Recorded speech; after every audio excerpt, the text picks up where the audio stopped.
სალამი. სალამი. სად ვართ ჩვენ? ჩვენ ვართ სასტუმრო ჩეკპოინტში, კაფე ფრიდაში. კარგი სიუცია მომწონს. და ვინ ვართ ჩვენ? მე ვარ ლუკა პაპიაშვილი. მე ვარ სოფია გაბაშვილი. ეს არის ხმა ქართული ქალის. რომელიც ეფუძნება 1917 წლის ჟურნალ იგივე სახელწოდების ჟურნალს ხმა ქართული ქალისას და აქ ჩვენ ვცდილობთ გამოვიკვლიოთ იმ პერიოდის მნიშვნელოვანი ძვრები, იმ პერიოდის პოლიტიკური მოცემულობა, იმ პერიოდის სოციოკულტურული მოცემულობა და გაგიზიაროთ ეს ყველაფერი თქვენ. იეი! დავიწყოთ მოდი ჭარაობით. რა ხდებოდა წიგნების ფესტივალს? იმიტომ რომ მე აქ ვარ ახალი წიგნით ქრისტინე პადუ. თოდუა, წულკიდე. და მოვედი დიდებული ამბებით უნდა გაგავაცოთ. ძალიან გამახარებ. ძალიან ბედნიერი ვარ წიგნების ფესტივალით. თავიდან მეგონა რომ არ გამოვიდოდა კარგი რაღაც და კარგი რაღაცებს ვერ წამოვიღებდი, მაგრამ ერთი წიგნი წამოვიღე სპეციალურად აქავრობისთვის, რომ წავიკითხო და მე გაგიზიაროთ ის აზრები, რომლებიც იმ წიგნიდან დამებადება და ნუ სხვა ტექსტები უბრალოდ რაც მინდოდა რა. რამის კითხვა დაიწყო უკვე? ჯერ ვერა. დიდი ვიყავი, როცა დავაფიქსირე, რომ ქართველი ქალები წერენ. რაც არ უნდა ის იყოს. სევდიანი. ხო და მაგის მერე სულ მაქვს ეგ მოთხოვნილება, რომ რაღაცნაირად სკოლაში ვიქნები თუ ნებისმიერ საჯარო სივრცეში, როცა ამაზე ჩამოვარდება ლაპარაკი, მე მქონდეს რაღაცა ინფორმაცია იმისთვის, რომ რაღაცნაირი ეს მეხსიერება ჩვენ ფემინისტური მეხსიერება იქნება თუ გამოცდილება, ქალის გამოცდილება ლიტერატურაშიც, როგორც მხატვრულ ლიტერატურაში, ისე არამხატვრულ ლიტერატურაში ჩვენ გვაქვს და მიპოვე მშვენიერი წიგნი, ეს არის ქრისტინე პადუ თოდუა წულუკიძის ჩემი თავგადასავალი და ზოგიერთი მოგონებანი, არის საბჭოთა წარსულის კვლევის ლაბორატორიის გამოცემა, სერიაში აკრძალული მეხსიერება. ერთი ძალიან დიდი მადლობა მინდა გადაუხადო ამ ხალხს, რომლებიც ცდილობენ რომ გააცოცხლონ ეგ დავიწყებული და აკრძალული და წაშლილი მეხსიერება. იმიტომ რომ მართლა გვჭირდება. რატო მომეწონა ეს ქალი? ქართული მემუარული პროზა რაც გვაქვს, ძირითადად გვაქვს მე-20 საუკუნის ნუ რაც მე წამიკითხავს. მე-20 საუკუნის 20-იანი წლები. ტენდენციაც ეგეთია, რომ ძირითადად კაცები წერენ და თან დაწერილია აი მაგალითად ნოე როცა წერს, ნოე ჟორდანია წერს, უკვე ასაკში, როცა ყველაფერი გავლილი აქვს და წერს პოლიტიკოსის გადმოსახედიდან. ესეც იმ დროის არის, 1921 წლის ამბებია და არის მეგრელი თავადი ქალის ამბავი, რომელიც გაყვა ემიგრაციაში თავის ქმარს. ძალიან ლამაზად არის აღწერილი მისი ოჯახის ისტორია. მისი ბებია ანა ყოფილა ლევან დადიანის დროს სამეგრელოში, ლევანის ერთ-ერთი უახლოესი მეგობარი. მართალია ასაკობრივი სხვაობა მათ შორის იყო, მაგრამ ესე წერს, რომ ლევანსო კარგად ჰქონდა ბებიაჩემის ხელი დაცდილიო. ლევან დადიანს დაუბარებია რომელიღაცა გლეხისთვის, რომ წასულიყო და მდინარე ტეხურაში თევზი დაეჭირა. ოღონდ დაუბარებია კონკრეტული თევზის სახელი. ამ გლეხს არევია და მოუყვანია სხვა თევზები. გაბრაზებული ლევან დადიანი ულვაშებში ჩაწვდომია ამ გლეხს. ხო და ანას ეს ამბავი რომ დაუნახავს, რას შვებიო, გააშველა და მერე ანუ მორალური ის იყო რა, რაღაცნაირი ვექტორი, რომ როგორ გეკადრება თავად გლეხის მიმართ ესეთი დამოკიდებულება და ლევანიო ისე აღთოვანდაო და ისე მოიხიბლაო ანას ესეთი საქციელითო, რომ მერე მიწები გვარგუნაო. ხო და იწყება თხრობა ამ ამბით. მერე გადადის მამამისზე და მამამისაც იხსენებს ძალიან ლამაზად, რომ დავით თოდუა მაშინდელ დროს დიდად განათლებული იყო, 9 წლიდან 19 წლამდე სწავლობდა გელათის მონასტერში, იყო მღვდელმკურნალი და ღირსშესანიშნავი შინაური აფთიაქის მქონე, ხო და ეს ძალიან მნიშვნელოვანი ასპექტია, იმიტომ რომ სამივე ამბავი, რასაც ქრისტინე თოდუა იხსენებს, სამომავლოდ განსაზღვრავს მისი ცხოვრების ბედსაც. იმიტომ რომ მამის სახე ყოველთვის დევს ემიგრაციაში როგორც გადამრჩენელი, აფთიაქის ამბავი ირეკლება და ითარგმნება იმით, რომ ხდება ძალიან წარმატებული ექიმი გერმანიაში, შარიტეში, რომელიც ეხლაც ტოპ სივრცეა. და მისი ბებიის ამბავი, მისი ბებიის სიმამაცე, რომელიც რაღაცნაირი საზღვრელია მისი ხასიათისა. ჩვენ როცა ვიხსენებთ ხოლმე მაგ ხალხს და ჩვენი ბრალი არ არის როგორც ვიხსენებთ მაგ ხალხს, იმიტომ რომ საბჭოთა სისტემა დიდი ხნის განმავლობაში გვამუშავებდა, რომ რაღაცნაირად გაეშავებინა ეს ხალხი და ნოე ჟორდანიას სახეც მაგალითად მარგინალიზებულია, როგორც პოლიტიკური ფიგური, რომელმაც ქვეყანა დატოვა და გაიქცა. ხო, ზუსტად ეგ გაიქცა.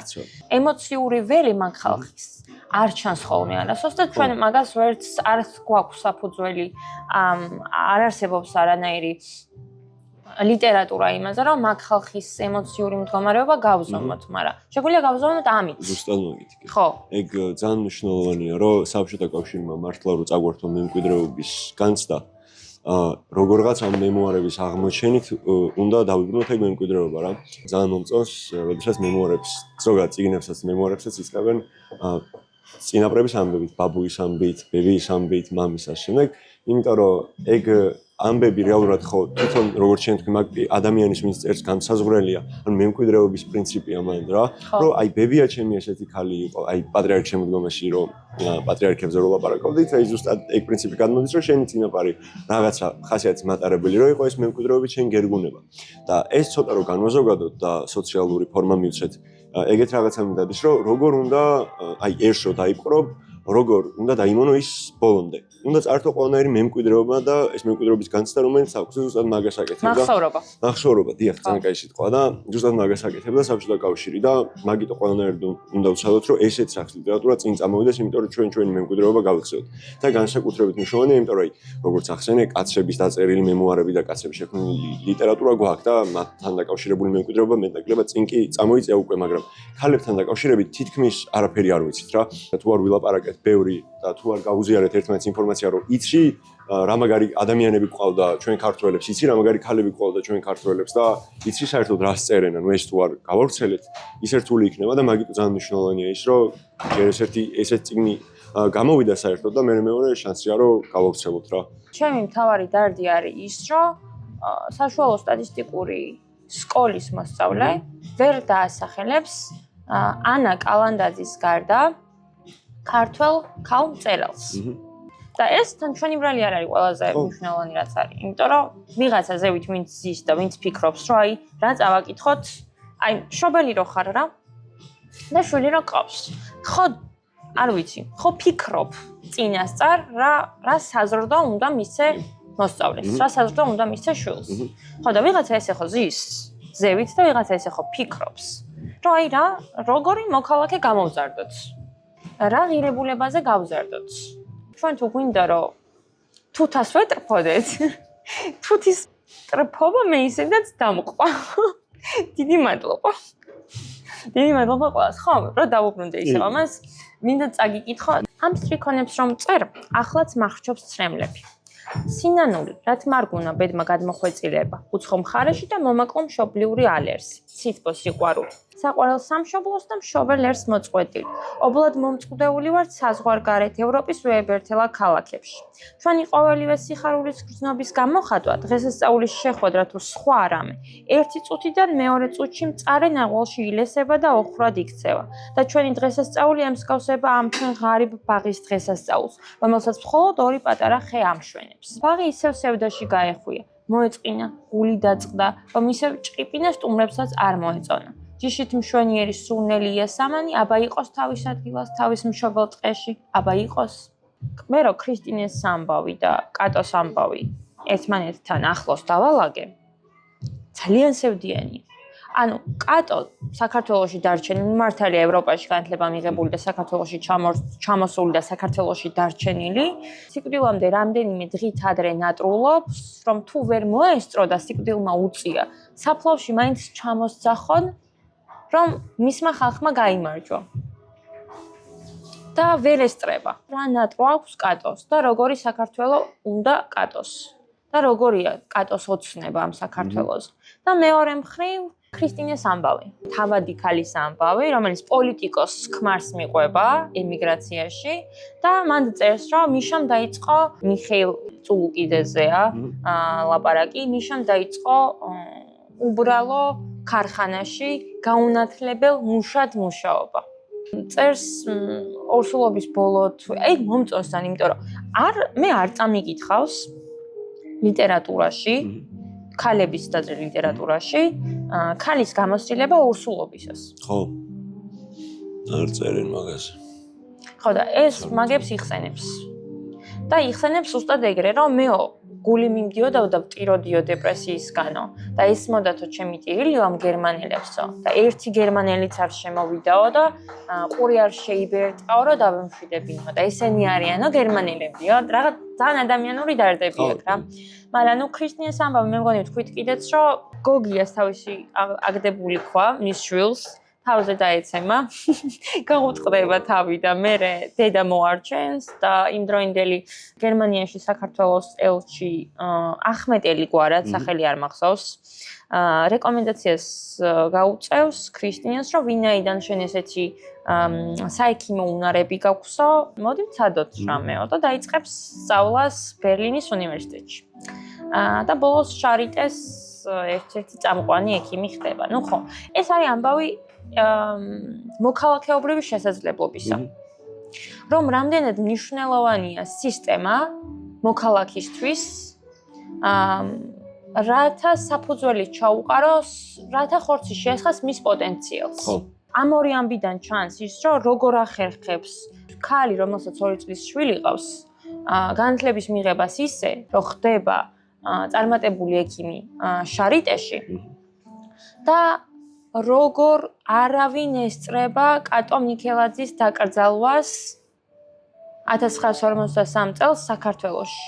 კატო მიქელაძის, რომელმაც, არ ვიცი, ხმა ქართველი ქალისა დაარსა, ქუთაისში ქალთა კლუბი დაარსა, ჰქონდა დიდი განმანათლებლობითი საქმიანობა სხვადასხვა რეგიონში, ჰქონდა პარიზში მიღებული განათლება, როგორ იხსენებენ კატოს დაკრძალვას. კატო მიქელაძის დასაფლავებას მხოლოდ რამდენიმე მწერალი და მისი პირადი მეგობარი დაესწრო. დასაფლავების დღეც ისეთივე ქარიშხლიანი და ბობოქარი იყო, როგორც მთელი მისი გაუხარელი ცხოვრება. ხო და ეს რაღაცა კონტრასტი ამ გაუხარელ ცხოვრებასა და გახარებულ ცხოვრებაში ძალიან სევდიანია. და ძალიან ზუსტად გადმოსცემს იმდროინდელი ქართველი ქალის განსხვავებული კლასის, მაგრამ ქართველი ქალის განცდებს და ცხოვრების ეტაპს. ხო, და სოციალურ ადგილს განსხვავებულ სისტემაში. ეგ იყო რა. მე ეს წიგნი უნდა ვითხოვო აუცილებლად. ეხა კონტექსტისთვის, ო? Ja. მაყურებელმა რომ უკეთესად გაიგოს რაზე ვისაუბრებთ დღეს. უნდა შევეხოთ კატო მიქელაძის ხმა ქართველი ქალისას პირველ ნომერს და ნუ ჩემი წარმოდგენით ორი მნიშვნელოვანი ამბავია, სალამი აღდგენილ ქართველ ქალს და მეორე ეგრეთ წოდებული პოლიტიკური მანიფესტი. ხადია ძალიან საინტერესოა რა მოთხოვნებიც არის და ძალიან ლოგიკური მოთხოვნებიც აქვს. სხვაჩვენს მაგაზე მინდოდა ეგეთი რაღაცის თქმა, რომ და წინა ჩაწერაზეც ახსენე შენ ზუსტად რომ ეს პირველი ტალღის ფემინიზმზე მეტია და 100%-იანი გეთანხმები მაგაში. და აქ მნიშვნელოვანი ის არის რომ რაღაცა ადამიანები ვიღაცები ლაპარაკებენ და იტყვიან რომ ნუ ეს რაღაცა ფემინიზმი წამოვიდა სიტყვაზე აბოლიციონისტური მოძრაობების მერე რახანის გამოვიდა ან წამოვიდა საფრანგეთის რევოლუცია რახან გამოვიდა იქიდან წამოვიდა მერე ის იდეა რომ ესა და ეს მოხდეს მაგრამ ეგ ჩემ წარმოდგენით სწორი არის და კატოში არ იყო კაცოს ფრანგმა ქალებმა 1954 წელს მიიღეს ხმის მიცემის უფლება რაც არ უნდა ვიძახოთ რომ საფრანგეთის რევოლუცია 1789 წელს მოხდა და ქართველებმა არა მხოლოდ ხმის მიცემის უფლება, არამედ 1919 წლის პარლამენტში 5 დეპუტატი ქალი შედიოდა. ხო. ხო და რავი, ანუ ეგ კონტრასტ რა საფუძველზე აშენებ რაღაცას და თან შანსს როგორ მაგ პოლიტიკურ შანსს როგორ იყენებ, ეგ ხო ძალიან მნიშვნელოვანია რა. კი. და მე მაგიტო საერთოდ არ ვიცი. მე მასწავლებლის ის ჩამერდი. მე იმ ლოგიკას საერთოდ არ ვითანხმები. და კატოც სწორედ ამ მანიფესტში მაგ ლოგიკის წინააღმდეგ მიდის რა, რომ ეს ის კი არ არის, რომ რაღაცა რახან რაღაც მოძრაობები გამოვიდა ჩვენ ქალებმაც უნდა მოვითხოვოთ ესო. ეგ არ არის. აქ არის რომ ანუ ქალებს ბუნებრივად გვეკუთვნის ესა და ეს და ჩვენ ეს უნდა მივიღოთ. მორჩა. აი ეგრე არის ამბავი. ჩვენ პოლიტიკურად გვეკუთვნის, რა თქმა უნდა, ხმის მიცემის უფლება, სად არის ჩვენ ხმის მიცემის უფლება? მოგვეცით. ჩვენ გვეკუთვნის, რომ ვიყოთ თანასწორები საზოგადოებაში, გქონდეს თანასწორი უფლებები, შესაძლებლობები, ყველაფერი და სად არის? მოგვეცით. აი მე ეგ ძალიან მომწონს კატოს გადმოცემის უნარში და წერის სტილშიც რა, რომ ეს აზროვნებაში ცხადია, რომ ეს არ არის, რომ თუ შეიძლება რომ ჩვენც გქონდეს. ეს არის, რომ გვეკუთვნის და სად არის? კატოს უნიკალურობა მდგომარეობს იმაში, რომ ის რომ ქართველ ქალს არ აქვს ხმის მიცემის უფლება გამომდინარეობს კონკრეტული პრობლემიდან, კონკრეტული მენტალური სცენიდან, კონკრეტული მტარვალობიდან. და ეს არის რუსეთი. და ამ შემთხვევაში ნუ ცარისტული რუსეთი იგულისხმება. ყველაფერი, რაც ამ გაზეთში იწერება, არის არგუმენტი და პასუხი ერთი მთავარი კითხვისა, რომ რა დაგვემართა ჩვენ. რა გვჭირს, რაც გვჭირს და რა გავაკეთოთ იმისთვის, რომ რაც გვჭირს, ეგ აღარ გვჭირდეს. და რაც გვჭირს, ეგ არის რუსეთი. ზუსტად. ნუ მთლიანი მაგ 116 წლის მანძილზე სოციოკულტურული ფენომენი ქართველი პიროვნების საშუალო სტანდარტული შედგა ის, რომ რუსიფიკაცია. მოხდა ეგეთი რაღაცა, რომ ეგრეთ წოდებული რუსეთის რამსებზე დასხდნენ. აბსოლუტურად ყველა. ნუ ყველა რა საშუალო სტანდარტული ხალხი მოხდა ცხადია ისე და ისე. სალდატობა მოინდომეს ქართველმა ადამიანებმა. და რა თქმა უნდა, ეს სალდატობა რო გინდა და კარიერისტი რო ხარ და ესეთი მიმართებები რო გაქვს. რუსეთის დაქვემდებარებაში როცა ხარ და შენზე ძლიერი როცა არის ვიღაცა, შენ იმის სამსახურში იქნები და ის აუცილებლად განადგურებს შენ სოციოკულტურულ მოცემულობას და თავისას შემოგტენის და იქნები მისნაირი დღის ბოლოს. ძალიან ლამაზი დაზუსტებაა, რომ არა მარტო სოციოკულტურულ იდენტობას, არამედ ზნეობასაც. კი. იმიტომ რომ როცა კატო წერს ამაზე, მუდმივად წერს, რომ რაც დაგვემართა, რაც რუსეთმა დაგვმართა, ეს არის ქართული რაინდული ფსიქოლოგიის შერყვნა და ქართული რაინდული სახის წარხოცვა. ჯერ ესენი, ანუ ეხლა რასაც ვამბობ ციტირებას. და ეს არის ძალიან ლამაზი ენა და ძალიან ცოცხალი ენა. უცნაურ რაღაცას ახერხებს, რა ინფორმაციული ტექსტები არის ემოციური ტექსტებიც. განცდილია განცდითადა ყველაფერი და შენ რომ კითხულობ, აი მე რომ კითხულობ ხოლმე ცმუკვის მდგომარეობაში ვარდები, იმიტომ რომ რა მაგარია.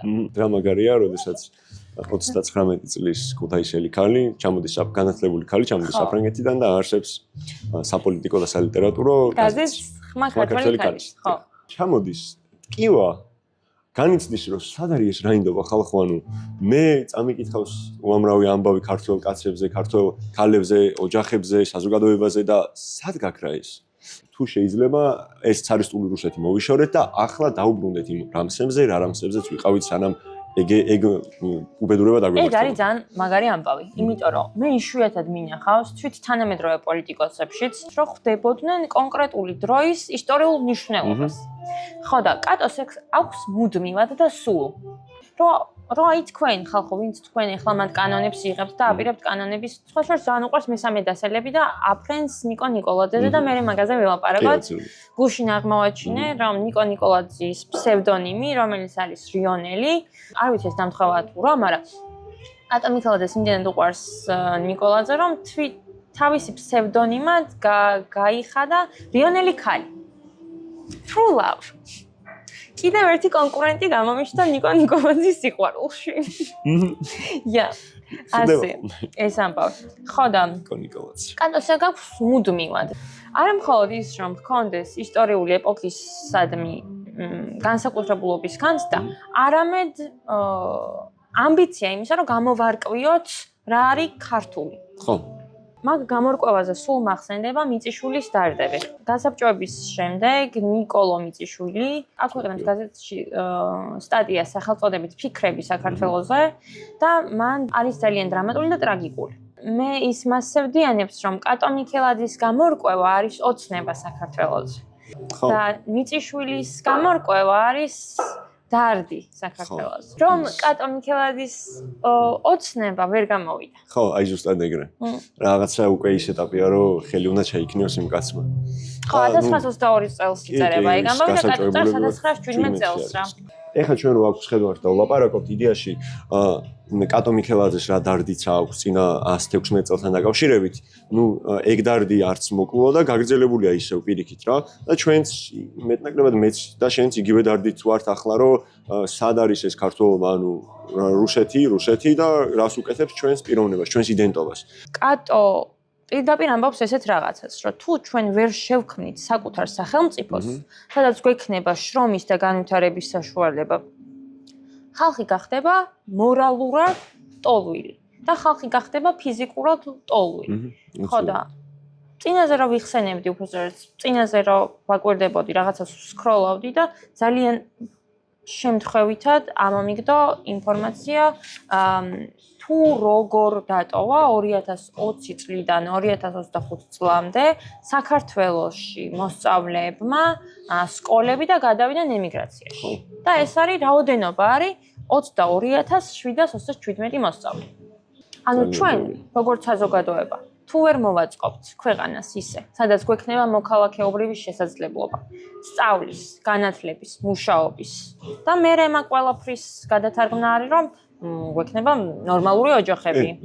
გვექნება, არ ვიცი, თანასწორობა გვექნება. განცდა იმისა, რომ რასაც აკეთებ, სხვა შორის ახლა ეს ამბავი და მოვყვა, იმიტომ რომ არასდროს არ მქონდა მაგის საშუალება, რომ ეს დარდი გამომეთქვა და გამოვიყენებ ამ შესაძლებლობას. ზაფხულიდან მოყოლებული საბაკალავროს ფარგლებში წერდი ინტერვიუებს იმ ხალხთან, ვინც პროტესტში იყო აქტიურად ჩართული და ჩემს ერთ მეგობარს დავუსვი ეს კითხვა უშუალოდ ინტერვიუს ჩაწერამდე, რომ როგორი საქართველო გინდა ამ პროტესტების მერე. პასუხი იყო ესეთი, რომ ახლა მე რასაც ვაკეთებ და ნიშნულობა არ აქვს იდეაში რას აკეთებს, მაგრამ ფილოსოფოსია. მე ახლა რასაც ვაკეთებ, ისეთი საქართველო მინდა, სადაც ამას ექნება აზრი. ხო და კატოს დარდიც იგივეა ზუსტად. და მე მგონი კითხვებია დასასმელი, რომ 2026 წელს სოფიას და 1917 წელს კატოს ერთნაირი კითხვები რო უჩნდებათ ქვეყნის მოწყობასთან დაკავშირებით, რაღაცები მე მგონი გასაკეთებელია სხვანაირად. ბევრი რაღაც. ხო. ძალიან ლამაზ კითხვას სვავს, არ ვიცი, შეიძლება მოხვდა კიდეც. რატომ ვეტრფით თავისუფლებას? ხო. იყო ძალიან ლამაზი. თავისუფლებას კატო მიქელაძის მიხედვით თავისუფლებას ვეტრფით, იმიტომ რომ თავისუფლებამ ხელი უნდა შეუწყოს პიროვნების აღდგენას.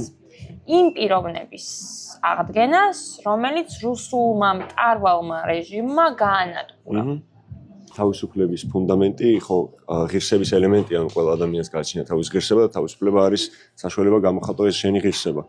და ზუსტად მაგაში აჭერს კატო, რომ ჩვენ თუ არ გვექნება თავისუფლება, ჩვენ ღირსებას ვერ გამოვხატავთ. და ის საზოგადოება, რომელიც თავისი ღირსებისამებრ ვერ მოქმედებს, არის ინვალიდების საზოგადოება. ძალიან კარგი მიგნება.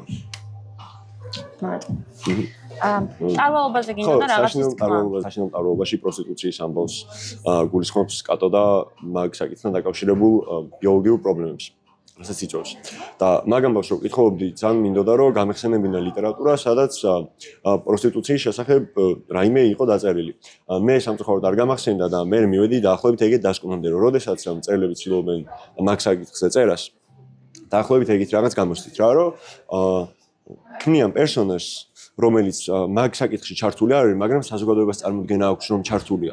და მე რო დავფიქრდი, მან ხო პრობლემა საზოგადოება გამოდის და საზოგადოების წარმოქმნა. და კატოს ტექსტს რო დაუბრუნდი მე და რო ფიქრობდი, რა კონტექსტში განიხილავს კატო პროსტიტუციას. მივხვდი რომ ეგეთი აქცენტი ცოს, რომ რეალურად ეს პრობლემა იმიტომ არის, რომ კაცი არის ეგეთი არსება. და კაცის ბრალია ეგ ყველაფერი რა, რო ხდება.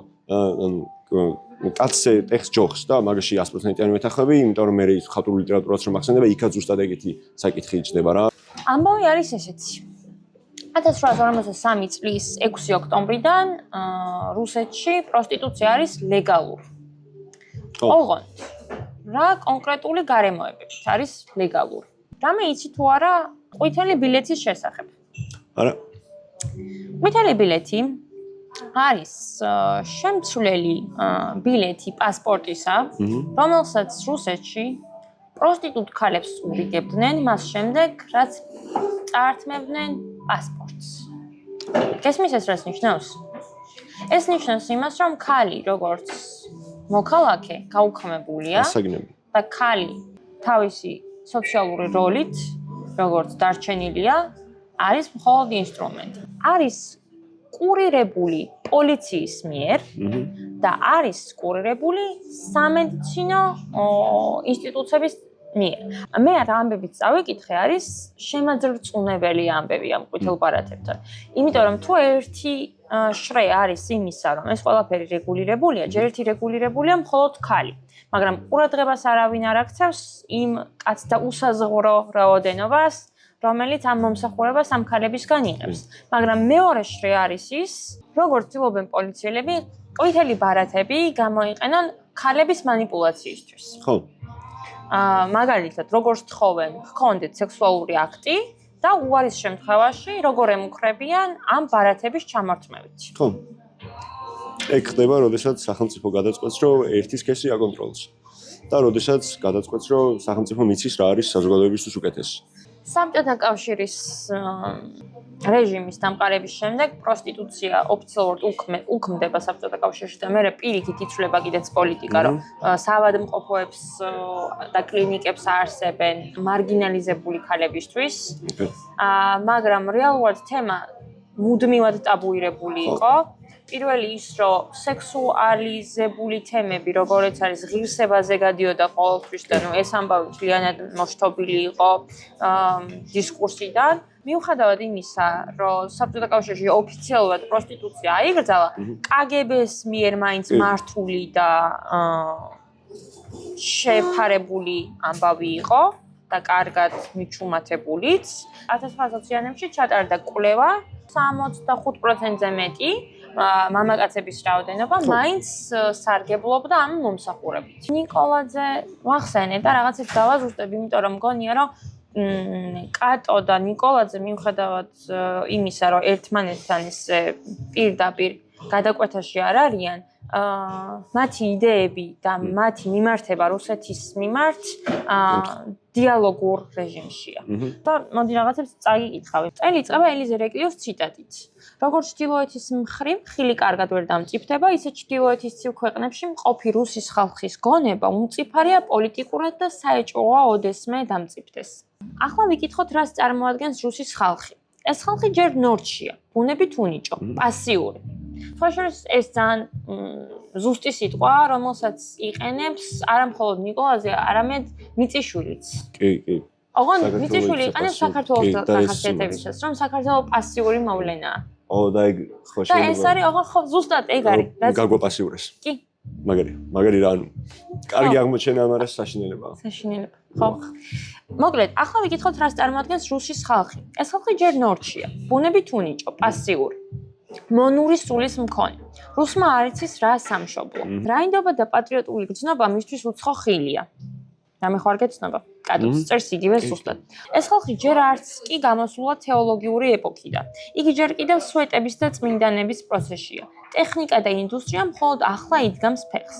სკოლების სიმცირე, წერა-კითხვის უცოდინრობა, 60%-ის მიერ, განვითარებული ლოთობა და ხულიკნობა, დაქვეითებული ზნეობა, პოლიციელის უსაზღვრო თვითნებობა. ეს ბოლო რაღაცები ცოტა თანამედროვე საქართველოს სურათსაც გავს, როზგის და მათრახის თავისუფალი ნავარდობა.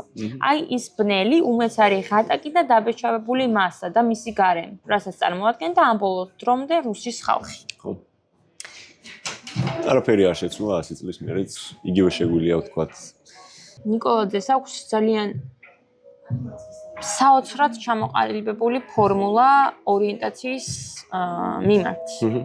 და მე ეგ რო წავიკითხე, ვიყავი შოკში. იმიტომ რომ ორიენტაციას ჩვენ ეხლა რასაც ვაკეთებთ, ხოლმე ორიენტაციას საზღვრავთ კონკრეტული ეპოქის ქართეცხლებიდან და პოლიტიკური სიტუაციებიდან გამომდინარე. ხო. მაგრამ ნიკოლაძე რასაც აკეთებს, არის შემდეგი, რომ არა, მნიშვნელობა არ აქვს რა სიტუაციაში ხარ ახლა. მნიშვნელობა აქვს გეოგრაფიას. გეოგრაფია ფიქსირებულია, იმიტომ რომ გეოგრაფიას ვერ შეცვლი. მაგრამ რაც არ არის ფიქსირებული, არის კონკრეტული ქვეყნის მიერ სწრაფვა სინათლისკენ და მშენებლობისკენ. და ქართველიც უნდა წავიდეს იქითკენ, სადაც არის სინათლე და მშენებლობა. ხოჭერს რამდენიმე პატარა დეტალის თქმა მინდა უშუალოდ პირველ ნომერთან დაკავშირებით რა. იქ რო არის ყრილობის ნაწილი. ქალების ყრილობა არის, გამოდიან ადამიანები კარგ რაღაცებს ამობენ, რომ ჩვენ გვინდა ეს, ჩვენ გვინდა ის. ეგ ნაწილი ბოლოს სრულდება ესეთი წინადადებით, რომ და ბოლოს ჩარიელ ქუჩებში ეკოდისმოდა ეგ ხმა. მე რეალურად მთლიან იდეას რაღაცისთვის ბრძოლის იდეას კარგად კრავს, რომ თუ შენი გაბრძოლება საბოლოოდ იმ წერტილამდე დაждდება, რომ ეკოდ გაისმება ის ხმა, რომელსაც ააჟღერებ. ბოდიში და შეიძლება ვერ მოიგო. და ამიტომაც კატო გამუდმებით ცდილობს, რომ ეკოდ არ გაისმოდეს ხმა. ანუ მუდმივად ბორბალი მუდმივად დაძრული იყოს, მუდმივად მოძრაობდნენ და მუდმივად რაღაც ახალს აკეთებდნენ. მან იყო ერთი ეგეთი მონაკვეთი, რომ მხოლოდ ქალს თუ შეუძლია გაიგოს ქალის დარდის ამბავი. როდესაც მაგამუნერს კითხულობდი, თან დაიმთხვა, რომ ფოლკნერის სული რომ მომდიოდა და გადაკითხვა მომიწია რა. და მე ფოლკნერი ძალიან მიყვარს ხალხო და ფოლკნერს აქვს გენიალური მიგნება თუ როგორ შეუძლია ქალს გაუგოს ქალს. ეგეთი ამბავია, რომ ქალი გარდაიცვლება იქ, ეცებრო არ დაგასპოილერებ. დედა ხო გარდაიცვლება, ტექსტ დასაწყისშივე გარდაიცვლება რა. და მათი მეზობელი ქალი და მისი მეუღლე მოდიან და აბსოლუტურად საშინელი სიტუაცია იქ დამდგარი. და ეს მეზობელი ქალი, ну ყველა ადამიანი იქ ვინც არის უთანაგრძნობს ქმარს, ანუ გარდაცვლილი ქალის ქმარს და იმას ამობენ რომ გარდაიცვალა ცუდია, ოკეი. მაგრამ ეს ქალი სიკვდილშიც კი არ უთანაგრძნობს, ანუ მის განცდებს განიცდის რა. და მე მგონია რომ ეგ იშვიათი აღმოჩენაა, რომ და კაცებში იშვიათად შეგვიძლია ერთმანეთის განცდებში ვიცხოვროთ რა. და მე მგონია რომ ქალებს ეგ უნარი აქვთ. და ფოლკნერს ეგ უნარი აღმოუჩენია, რომ ქალს შეუძლია მეორე ქალის განცდით იყოს რაღაც მომენტში. თავდაპირველად ეს ტექსტი რო წავიკითხე ამ ამონარიჩი, რომ მხოლოდ ქალს შეუძლია ქალის დარდი გაიგოს. არ დავიჯერე რომ მეთქი შანსი არა, მაგრამ მე ფოლკნერი რო გადავიკითხე მეთქი, ვახ მართლა ეგრე ყოფილა მეთქი და ანუ ქალს არ დაუჯერე და კაცს დაუჯერე, ხო? ესე გამოდის მაგწინადადები. მე ფაქტებს დავუჯერე. ესე გამოდის მაგწინადადები და რაც არ უნდა სევდიანი იყოს. მე ფაქტებს დავუჯერე, იქ ამბავია უბრალოდ და თან ვეღარ გამოასწორებ. მოხდება ბევრი. დღევანდელი ჩაწერისთვის ჩვენ სივრცე დაგვითმო სასტუმრო ჩეკპოინტმა კაფე ფრიდამ. მადლობა თამისთვის. აუჩით.